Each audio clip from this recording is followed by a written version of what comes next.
তো কিছুদিন আগে আমি তো বাপের বাড়ি গেছিলাম, তোমরা সবাই জানো। আর সেখানে একটা ফেমাস জায়গা আছে, তো সেখানে সবাই মিলে ঘুরতে গিয়েছিলাম। হ্যালো এভরিওয়ান, আমি প্রীতি চলে এলাম নতুন একটা ব্লগ ভিডিও নিয়ে তোমার সাথে। তো এই জায়গাটার নাম হলো শিবশক্তি ধাম। তোমরা কারা কারা জানো আর কারা কারা আমার ভিডিও গোপালমাঠ থেকে দেখছো অবশ্যই কমেন্ট করলে আমার খুব ভালো লাগবে। আমার প্রাণের শহর দুর্গাপুর থেকে আমার কেউ ব্লগ। আর এই ভিডিওগুলো অনেকদিন তো পুরনো হয়ে গেছে, তোমরা সবাই জানো। আর আমি এখন পুরনো ভিডিওগুলো আপলোড করছি, কারণ পুরনো শেষ না হলে আমি নতুন ভিডিও করতে পারবো না। আর তোমাদের সাথে যে ভিডিওগুলো করে রেখেছি যদি না শেয়ার করি তাহলে আমার মন ভালো লাগবে। তো যাই হোক, এদিকে আমাদের মহাদেবের দর্শন হয়ে গেছে, আর আশা করছি আমার সাথে সাথে তোমাদেরও হয়ে গেছে। আর আমরা যে টাইমে গেছিলাম সে টাইমে হচ্ছিল আরতি, তার জন্য এখানে আরতিও পেয়ে গেছি। তো এখানে বরকে আমি দিয়ে দিয়েছিলাম, বর আমাকে। তারপর দেখো এখানে কত সুন্দর প্রসাদে করেছিল পায়েস, আর প্রসাদের টেস্টের কোনো তুলনা হবে না। প্রসাদ তো প্রসাদই হয়। তো বন্ধুরা, তোমরা যারা যারা এখনো পর্যন্ত শিবশক্তি ধাম ঘুরতে যাওনি, যাও একবার ঘুরে আসো, অনেক ভালো লাগবে।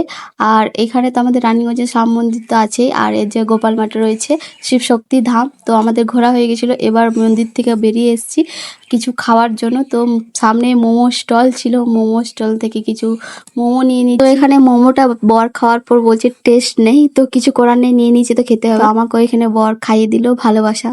তো এদিকে আবার বরকে নিয়ে চলে এসেছি আমাদের এখানে ফেমাস ইডলি জেঠুর দোকানে, তো যেখানে আমরা স্কুল টাইমে ইডলি খেতাম। আর এখানকার ইডলিটা দিয়ে এত টেস্টি হয়, এখানে খেয়ে কোথাও খেতে ইচ্ছা করবে না।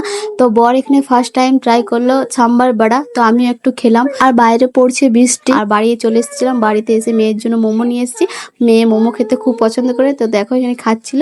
তো রাতের খাবারটা খেয়ে এখানে ভিডিওটা শেষ। ভিডিওটা ভালো লাগলে লাইক করে দিবে। বাই।